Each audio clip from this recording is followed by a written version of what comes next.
Peace and blessings. What's up? It's your boy here, Chef Soul. Welcome back to the smartest podcast in the world. Now, it's been a minute since I've been on the mic, and actually took a little hiatus. Purposefully took a little hiatus. I observe the Hebrew, Jewish, the Hebrew.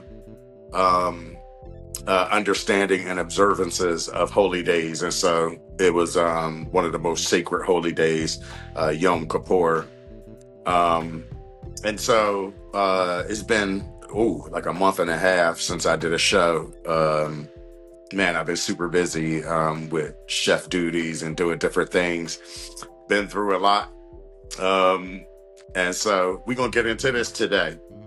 Now, this episode is entitled Study War No More. Look, I'm all bandaged up and everything. Like I've been in a look. I got the half set the fingers out glove. Yeah, me like I'm about to rumble or something. Yeah, me like we at West Side Story. Nah, but I scraped my head up on this machine. But if you can recall, or if you partook of it, my last episode was called "Lay Down My Sword and Shield," and if you don't know, I stand on a platform of discussing male anger, depression, and anxiety. And let me set male anger, but depression and anxiety for everybody. So not just male depression and anxiety. You know what I'm saying? But it's very important to me to continue to use my experiences to speak about these things because as as I want it to manifest, is helping some people. So thanks to everybody who has liked, subscribed, and if you haven't yet, please do so now, like and subscribe. But thank you to everybody that has caught some of the episodes, Spotify or YouTube. I want to give a special shout out to Voices of Men 360. The wonderful work that they do for men across the globe for these same on the same type of time I'm on. Male uh, anger, anxiety, and depression awareness. And man, they have a vast amount of brothers across the world and a lot of tools. Y'all check them out if you can. You can find them on YouTube. You can find them on Facebook, all social media. It's called Voices of Men 360. They operate out of Canada, and these brothers is on it. But I was very happy to be a guest on one of their episodes. So y'all check that out. Go look for that. That's on YouTube. Um, and I'm going to be a guest on a couple of more podcasts upcoming. I also was lining up some guests. So it's crazy. Just been crazy. Just been crazy. I made a major move in my life. I basically, for lack of a better word, see, I'm a culinary mercenary. You know what I'm saying? Like, I don't generally have one job. You know what I'm saying? Um, I'm not gonna front. I go where the money go. You know what I'm saying? And where's money at? And also where I think is interesting. You know what I mean? So I get a chance to do a lot of interesting stuff. I'll come in as like a paid sniper or mercenary for a day or two, and they'd be like, "Yeah, you want to stay with us?" You know what I mean? Um, but so one such place I really liked, and but a situation developed, and it ties into the theme of what I've been talking about lately. Again, my last episode was called Lay Down Your Sword and Shield. This episode is called Study War No More. And it's part of an old gospel song. I'm gonna lay down my sword and shield down by the riverside. You know the whole drawing. Study War No More. I'm not gonna study war no more. I ain't gonna get into it. But it's very important for me to talk about this because what I thought what might have been depression and something else actually was anger. It was deep seated anger, and it was based off of traumas um, that stacked on top of each other, a litany of traumas. And so I know it's people out there like me going through that type of stuff. So I'm trying to speak to that, trying to share the things that I learned to be able to combat and do that. It was really important for me to do this episode too because my last show, it was so heavy for me. It was real emotional. If you catch it, or have caught it. Um, but like I said, identifying with the African Hebrew community, I was very pleased to go through the Yom Kippur and the holy, was called the year end holy day season, Yom Sukkot, and those type of things. Um, I love it because it's a time of reflection. My belief is that the creator designated certain days throughout a year as holy days. Y'all say holidays. I don't celebrate holidays, but holy days that the creator himself laid down. I'm gonna steer away from any type of religious lesson or whatever. I'm just sharing my belief system. The Day of Atonement is very, very important. Uh 3,300 years ago, Moses came down from the mountain with the tablets, and they was celebrating the golden calf. That's the time of atonement. That's when that event happened. And so the point of it is it a time, it's a time of reflection where you reflect on a year and the things that you've gone through, the growth, or the diminishing, the going backwards, if you will. Um and all the things that happen to you in your life. And so I love that part of it because I need that. I need that reflective period. And so I enjoyed it. I was enlightened, my meditation and my studies. I take a social media fast too. So that's why I didn't do any shows. I take a social media fast during that time period. Um, and I'm much more of a spiritual person than a religious person. And so I have taken bits and pieces of all the righteous people and righteous words that I ever heard, whether it was from the Quran or from something in Buddhism or whatever. If it's righteous and soul stirring, I took that piece and have my own, you know, agenda when it comes to my spirituality. I feel refreshed. I feel like my angst and anxiety and anger really, really um, has been subsiding. And there's a few reasons for it. Um, I'm a, I'm a not go through the details. I'm gonna just say this. It's almost like I viewed a person in a situation that I'm close to. I viewed something. I was able to step out myself and view it from their point of view, and it humbled me. It humbled me greatly.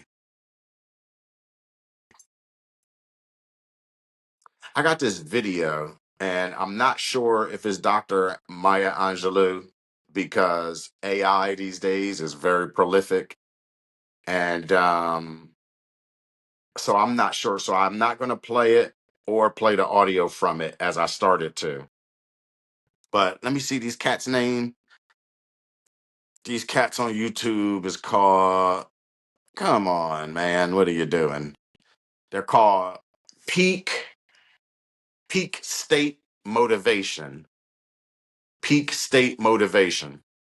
And they have these videos, and I guess it's Dr. Maya Angelou, like some wisdom from her. But I gotta check into it, and I should have did it. I'm not sure. But the point of it is this: um, there were some things that she said during the thing that really got me thinking about my anger and anxiety. And one of the deepest things that she said was basically in this video, I'm a paraphrase, was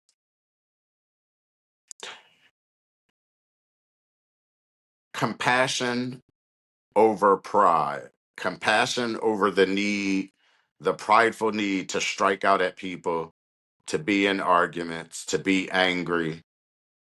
Um, if you can put yourself in that person's, even a person who has scorned you or did something to you, right? If you could look at them and be like, they are still a person having a human experience where they may not have learned some of the things that you've learned. Um, they may still, in essence, be a baby to this whole thing. They may need healing from something. They may have some inner weakness. One of the things that helped me turn this corner was realizing that, you know what? It's not always me. It's not always me. It's somebody else having a real life experience at the same time. You know, one of my favorite statements these days is two things are true at the same time, because that's plausible. How about more than two? How about multiple things are true at the exact same time? Um, this was more than just reframing the way, I look at something. It was more like, to be the healer that I want to be, and to be have the balance that I want. The best route to do that is to understand the game. And I'm going to go deeper with that. Understanding the game. First of all, if you understand, let's say you having bad interactions with a person, whether it's somebody you're in a relationship with, somebody you work with, this, that, or the third. When you understand yourself first, and you understand that person, and by understanding, I mean using compassion to see things from that person's point of view and that person through that person's perspective, right? When you do that, it gives you an understanding. That understanding can allow you to make better choices and make your choices faster and easier. What am I saying?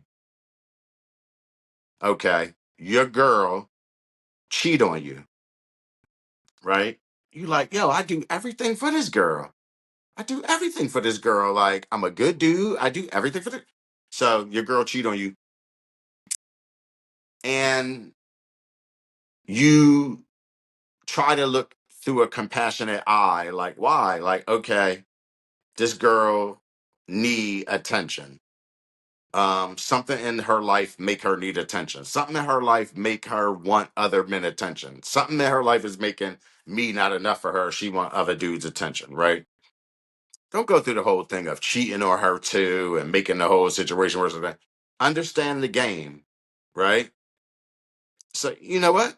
Okay, I understand that's who you are. That's what you need to do. What I'm saying is, I can't deal with that, and I'm out. You know what I mean? And you're not stuck on the fence, like, should I leave? Should I not? No, and that's what I mean. Understanding the game help you make better choices. Let's bring it to me. Like I said, I'm a mercenary, culinary mercenary, but all money ain't good money. You know what I'm saying? Um, I think that this dude who would have been, for lack of a better term, my superior, I think this dude was threatened by me. If you keep asking me, do I have a problem with you? It's going to make me think you got a problem with me. If you ask me this once a week or something, or almost every other time I see you, I'm gonna be like, do you have a problem with me? Right? So I looked at it through a compassionate eye. This dude is trying to establish himself in the jungle as one of the alpha lions. You know what I'm saying? This dude got a lot to deal with when it comes to the people that's over his head, the corporate people, this, that, and the third, the staffing, all of those jobs. I understand that because I've been an executive chef. So I understand it.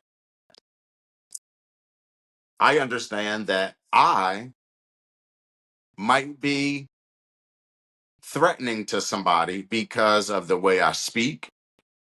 And not that will say anything crazy, but in a professional sense, no, I'm going to say some stuff. If something ain't right, like, yo, why do we do this? Why do we do this way? This ain't right. This don't make sense. This such and such. I'm not the. I'm too old now to be the dude that takes orders and just be like, okay, if that's the way you want it. Nah, I'm not that guy. Some people are that person, but I understand me, and I ain't that dude. I'm gonna be like, nah, man, this is not right. This don't make sense. This is this. oh, Guess what? A policy, a executive decision. No, I'm going to question it. I'm not going to question it in an unprofessional or disrespectful way, but I am going to question it. And what I find today is a lot of people don't like to be questioned. They take being questioned as being disrespected. And I'm too old to now, and too old in the game, and too established in this game to to have to deal with somebody's emotional state about me asking some questions, professional questions that make sense, that make absolute perfect sense in our world, and so no, something clicked, and I was like, I understand me, and I'm looking at this cat like, you know what? I'll make this money back. I'll get that shmoney back. Sayonara, y'all. Go ahead, man. Y'all don't need me. Y'all go ahead and do y'all thing, man. I'm not arguing. I'm not going to do that. Um, but not only that, for me, because of the healer that I want to be, I have to start being more compassionate to somebody else's plight. In times past, I have been on the fence about it. Like, why should I consider, you know, that person's situation? I'm thinking about my own situation. I think in some ways this society drives us to be that way. Like I can only think about me. In a unofficial, official sociological experiment that I was kind of doing, especially in supermarkets and the CVS and places like that, right? What I notice is that people's awareness of other people is so lackadaisical. If you walk in and you just stop, and because you think you might have left your keys or your phone or whatever, you digging through, you are not conscious that it might be two or three people behind you. It's a narrow space that you're walking through when you first come into the store or something. Can you visualize this with me? Imagine you're behind somebody who just stops suddenly, and they're not even conscious that you might be behind them. They're not even paying attention that when they walked through the door and the sliding door opened and then closed, it opened again and somebody else came through. In their mind, they are on their own thing. In the supermarket, people are so on their own thing. They will not realize until you or move their cart that their cart is in the way. They're not even thinking about somebody else. Their cart is in the middle of the aisle while they're over at the thing looking as if nobody else would come up the aisle. These are small little sociological things that I noticed. Also, one of the reasons why I would get heated and get angry in a supermarket and wind up being in an argument with somebody. It'd be those type of situations, all these little type of situations like that. So for me, one, using compassion to think about this person, but also understanding the game. You know what? This person doesn't care. Their awareness isn't up. Okay, I got some compassion for them, but now that I know that, then I'm moving your cart. Now I'm not debating whether I'm going to do it. Now, if you don't see me coming up this aisle and you don't be like, oh, excuse me, and move your cart, I will move your cart. I'll give you maybe once. You know what I'm saying? If you go to stop in front of me in the store, I'm gonna be like right behind you. You know what I'm saying? Like, but I just find, I'm not mad at people. I just think I understand. I understand. Technology got us all here, there. We thinking about this, we thinking about that, while moving at the same time, going shopping, going to do this, going to do that. So I get it. I understand the game. And it allows me to make quicker decisions And instead of back and forth, and allow me to let it go too. Like instead of holding on to it, like, man, I was mean to this person. Instead of, just keep it moving. And so that's what I gleaned from this supposed Dr. Maya Angelou video. Um, the other thing that I did during this time period, I stepped in the name of love, man. Um, I'm in love. I'm a person that loves. I am a sucker for love. I'm a sucker for love, dude. I am. I always been. I'm what you would call a romantic, and I love being that way, and I ain't gonna never stop. I don't care. I don't care who knows. I love love, man. Love is off the hook, man. Plus, every nigga on this earth is looking for love. Excuse my language, but every person on this earth is looking for love, man. You crazy talking. You think you don't want love or don't need love. I don't need love. I don't need. You crazy. Um, I like rom coms. I like romantic ideas. I like romantic gestures. I love that stuff. Um, I love the Bible, yeah. I love the stories of the Bible. I be thinking about stories of the Bible in like today's vernacular and like society's mind state today. And that's one of the things I love to do. While I'm cooking, I will zone out and be thinking about, damn, you know what? You know what I love? I love the story of David, who I'm named after, right? From the Bible. The crazy thing is, David wasn't a good dude. David was not a good dude at all. David was a murderer. He sent a dude to go die so he could have his wife. He's a womanizer, a murderer. The creator punished him, made his kids hate him, except for Solomon. But David wasn't a good dude, and the creator loved him. Just loved him so much, gave him the kingdom, gave him life and longevity, even was like, I made all your kids hate you. You know what? Your last kid I'm gonna give you, he gonna be the bomb. He gonna love you. Gave him Solomon. I'm like, man, that's love, baby. That's love, baby. My stinking behind. My stinking behind. And he still love me, you know?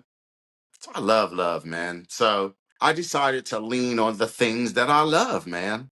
Now, first and foremost, you got to be careful because if you understand the vibrations of our words, watch what you say you love because you can't love everything. Don't be like, I love ice cream. Ice cream ain't really good for you. You know what I'm saying? Like, well, I mean, you understand what I mean. Cow's milk ice cream. If it, but I'm just saying, you get the drift. Watch what you say you love. Watch what you say you hate. I remember saying I hate my mom when I was a young boy, snapping and being mad at her. I wish I never said that. Thankfully, I lived a long enough life to, what if I had passed away right after saying those words, man? So watch what you say you love, watch what you say you hate. But for me, no, I love these following things. I absolutely love them. I love the Bible.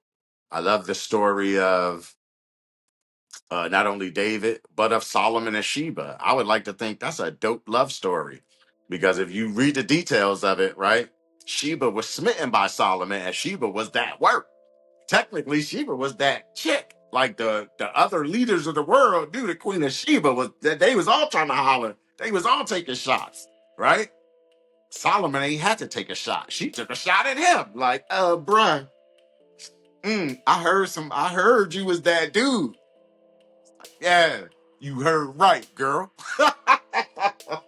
You know what I'm saying? So, hey, I love the Bible. I love my family, man. My niece in the other room, she just got home from school, man.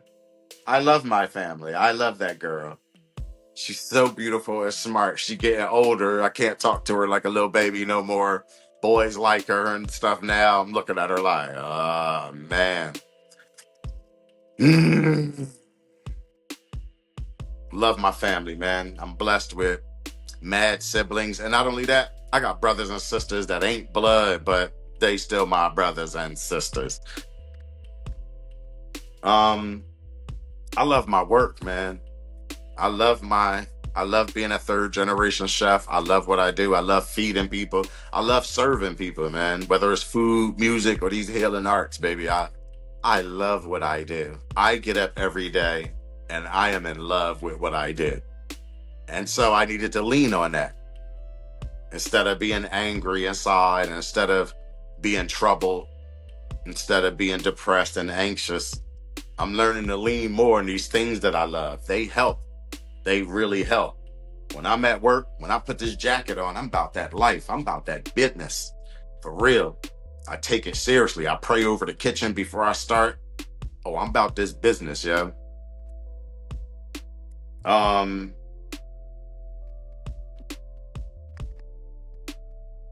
I love my work. I love my work. Yo, real quick, too. Let me turn real quick into the Reverend Deacon Dr. Chef Soul real quick on you. You know what I'm saying? This while this is on my mind, right? Yo, first and foremost, I'm gonna give you three of the Chef 10 Commandments real quick. Cause I faced this recently and it was on my mind. Here's three of Chef 10 Commandments. One, you bet not put. I said you bet not put A1 steak sauce on my perfectly grilled ribeye steak that I have made for you. A1 steak sauce is garbage, yo. Put that in your ground beef when you make burgers. It's good for that. A1 steak sauce is an affront to a good steak cooked medium. Don't be getting my steak super well done like a hockey puck. Y'all don't know how to eat steak. If you don't know how to eat steak, don't act like you do. You don't know what you're talking about. Lady ordered a medium rare steak, ain't gonna send it back because it's too pink in the middle. Like, what and ketchup? I tell you what, you put ketchup on my steak if you want to. You put ketchup on my steak, you're going to hell. You go straight to hell. It's just, you go straight to hell. Number two is you cannot, as an establishment, put bell peppers in your chop with cheese, in your steak and cheese, what I don't care whatever you call it, but you bet not call it a Philly cheesesteak. Because we don't look, you can get peppers on the side, but you can't put on the menu that this is your version of the Philly cheesesteak and it got peppers in it.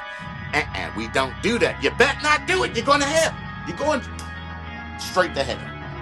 Straight to hell for peppers in the cheesesteak. For calling it a Philly cheesesteak. Call it something else. Don't put the Philly on it. Call it a cheesesteak, but don't call it a Philly cheesesteak. And last but not least, I'm sorry,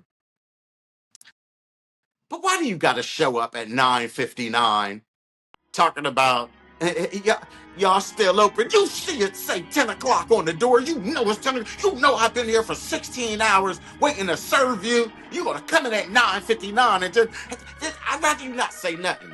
Don't do the little chuckle thing like, is y'all still open? Don't do that, because don't do that. Because you're going straight to hell if you do that. Don't do that. All right? Sit down. You know I gotta serve you. It's say till 10 o'clock. You know I gotta serve you. So sit down and enjoy these fine delicacies. Thank you for spending your money with us. Come back and see us again, won't you? Those three are the Chef 10 Commandments. Dig it. Law. But I love my job, man. I love the business I'm in. I also love music. Everybody that know me know I love music. And I gotta give a shout out. Man, D'Angelo passed away recently, and man, you talk about that brother changed my whole idea about music, man. Like just his soul, his writing, his performing. Man, one of the baddest dudes that ever did it, man. One love to the boy, Michael Eugene Archer, aka D'Angelo. What's your favorite D'Angelo song, man? Man, he got so many. I like the joint Put It on the Line. I like that Joe put it on the line because I like songs that sound like, see, love songs, I love love and love songs, but one of the things I like about country music too is like I like songs with different subjects. And to me, like D'Angelo was like a thug that could sing, you know what I mean? And like he was like a street bull that could sing though. And so his subject matter was like hood to me. Like I love him for that. Um I love old head wisdom too, man. I love old head wisdom. And I'm remembering my elder and a lot of things that he would say. And one of the most prolific things he would say, it always nags at me. It's two things that always nag at me. He used to use Rudyard Kipling's, if you don't know who Rudyard Kipling is, Rudyard Kipling, yeah, he got this poem called If.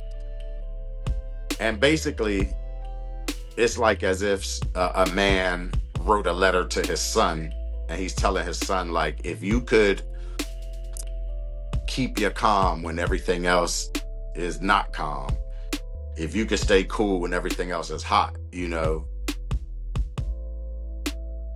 really touched me. He will always bring it up and he will always refer to it. Like, if you could do these things, and at the end it says, then you'll be a man, my son. If you can do this, if you can do that, if and so I'm always reminded of that. And even when I break it, I be disappointed in myself. You know what I'm saying? The other thing he would say is, if you told him that you knew better about something, like if he said, why did you do such and such and such? You should have, good and well, you should have did such and such and such and such and such. And you'll say, yeah, I know. No, you didn't know. Because if you knew better, you do better. And that's just cutting and real simple. I know better. I know better. I've been blessed with an incredible amount of knowledge, with an incredible intellect. I know better. I know better than to let somebody pull me off my square. So why am I so angry inside? Why am I so anxious? Why am I so depressed? We talked in the last episode about even a gene called the warrior gene, the MOAO gene, where genetically you could be predisposed to fighting and arguing and having, anger. Here's what I'm gonna say to that. I'm gonna say a year and a half ago, almost 2 years now, I was diagnosed with hypertension. And the doctor said, you're gonna have to take these pills because the interventions such as veganism and working out, your daily lifestyle interventions ain't enough because you are predisposed to being, diabetic and heart disease. And he was like, so all of them other things ain't gonna be enough for you. And you know what I said to him? Use a lie. And so I systematically bought my own blood pressure down. And for the last 6 months, I've been in the perfect blood pressure range. The hypertension situation caused me to not be able to deal with my dental situation a couple of years ago. And so, yeah, man, this is real rap right now. This is real rap. I was like, nah, I'm not trying to hear that. And I bought my own blood pressure down. Okay. I ain't a doctor. These things that I tell you, is not me telling you what to do. I'm sharing my experiences so that it can inspire you to look and ask questions or research or find out, for yourself some of these things that I've tried. So again, leaning on the things I love. I love going to the gym. I love the spa. I do this infrared spa thing, man. Read up and dig up on infrared spa therapy. It's very, very helpful, especially if you're a person who like to partake. If you smoke weed, if you have any kind of situation that builds up toxins rapidly in your system, look into infrared sauna therapy. And see, these things is worth the $50 or $60 a month that they cost. It's worth that money to go to the gym. It's worth it because when you exercise, you releasing cortisol, and you really, I'm sorry, when you exercise, you're relieving stress, you're releasing stress, releasing tension, and those type of things. Um, I love going to the gym. I love swimming. I love the sauna. I love all that. I love completing all my tasks in a day. My physical tasks. So I have four things that I got to do a day. I have to do a physical something, workout or something. I have to do something for my spirit. I have to do something for my mind. So with those three, that's mind, spirit. I'm sorry, that's body, mind, and spirit. So I have to do something for myself every day holistically. And I also have to do something for my business or my businesses, my business endeavors every single day. Um, and by maintaining that formula, I've been able to, I've been able to make it. I've been able to make it. I've been able to keep my anger to myself. Um,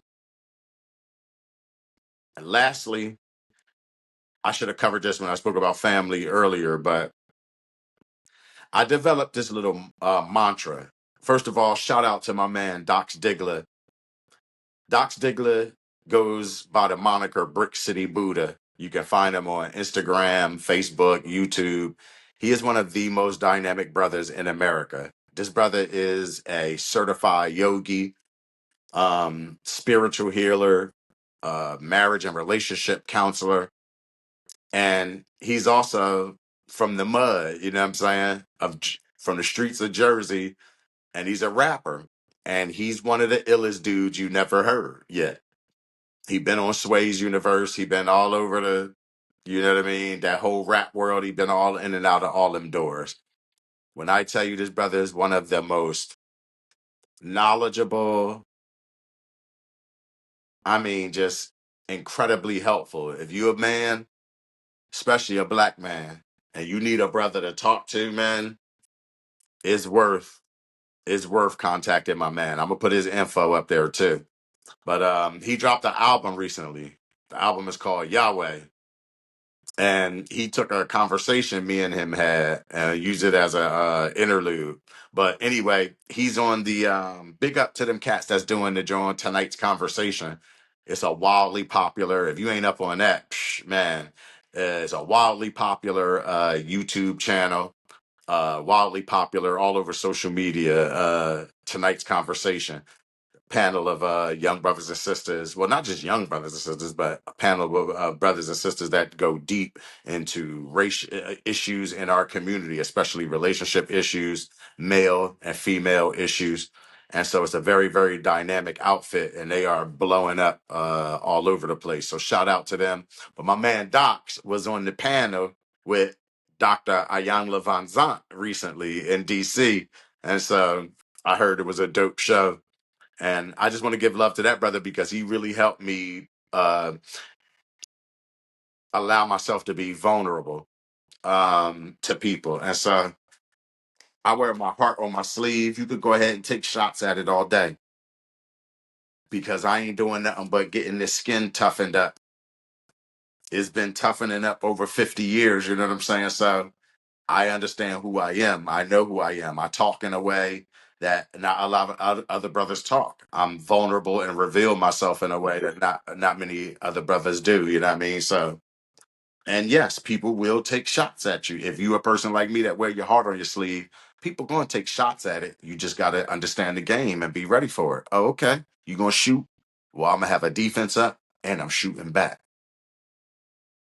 I'm going to shoot back, even if I got to be still in the mind, even if I got to use compassion to break you. Boom. Even if I got to use compassion to break you, I'm going to shoot back. But both of us going to heal. That's my mantra. And speaking of mantras, I'm going to leave on this one. It really helped me to develop a meditational mantra and a mantra that I say to myself if I feel myself lately. And I used the three coolest things I know. The first is ice. Is water. Water turns into ice when it freezes. That's a no-brainer. The second is Uncle Derek. My Uncle Derek was one of the coolest dudes ever. My Uncle Derek was one of the coolest dudes ever, man. I loved him. I love him so much. And he passed on from us. But when I say a gentleman, a player, and somebody whose emotional state, he was so smooth with it, you didn't know how to take him. He was almost like a mob boss, kinda. But then, man, he was an ill brother, man. Wise, cool. Oh my goodness. So Water, Uncle Derek, and then Denzel. Because who on earth is cooler than Denzel Washington, son?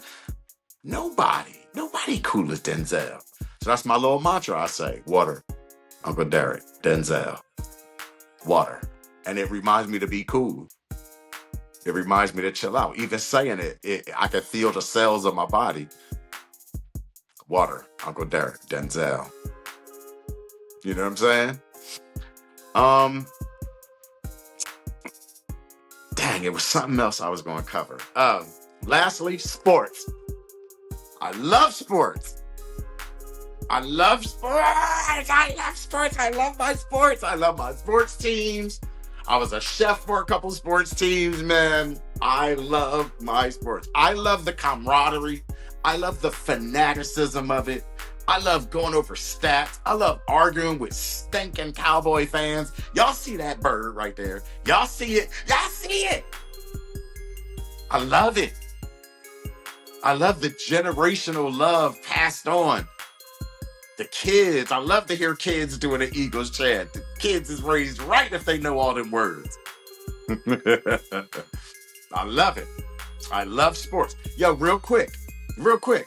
I watch, shout out to Cam and Mace. I watch Cam and Mace's podcast. I enjoy that. And lately they was talking about can a female coach in the NBA, right? So real quick, I got to tell this story. It's like 1989. I grew up at 30th and Huntington. That's significant because 30th and Huntington is off of 30th and Lehigh. On 22nd and Lehigh is a famous high school, Dobbins High School. So the summer of 1989, I think it was 1989 or 1990. But that summer, I'm playing pickup basketball, and I ain't good. I ain't no good. I wasn't nothing to speak about. You know, the 50-year-old me can tell you the truth that, you know what I mean? I wasn't no good. I mean, I could play defense. I like the game. I was an enthusiast of the game. I love it. You know what I mean? But I wasn't really that good as my brother and some of my other friends, you know what I mean? But the 16-year-old me, you couldn't tell me nothing. I thought I was one of them dudes. So it's about 16 years, about 89, 90, and I'm playing at Dobbins, and this girl walks onto the court, right? So, in our generation in that day, if you got to stick the girl, that means you the weak link on the team. So they're like, Dave, you got to stick the girl. They all dapping this girl first of all. They dapping her up like they know her, like, or they know of her and everything. They dapping her up and they like, all right, we got her. We got her. So I'm on the opposite. They're like, Dave, you got to stick her. Yeah, you're going to have to stick her. You're going to have to play up on her. I'm looking at this little light skin thing like, nice little booty on it, dude. I'm like, man, I don't want to stick her. Because sticking is like, you got to be up on her, like, you know what I mean? Like, hands and touching and stuff. And I'm like, so no boy wanted to do that. That's why we didn't want to play with girls in our day. Because I'm 16 years old and I'm a hormone rage monster. What are you talking about? This little light skin thing, look at it. So I'm like, yeah, man, I'm not sticking her. Plus, I'm not the weak link. Man. I'm not sticking her. They like, Dave, you better stick her. No, I ain't sticking. Schwack. Like, oh, okay, hold on, check ball up. Yeah, they coming off she's setting picks and pops and running screens and I'm like, smacking my eyeball loose. And I'm like, this girl made me look bad.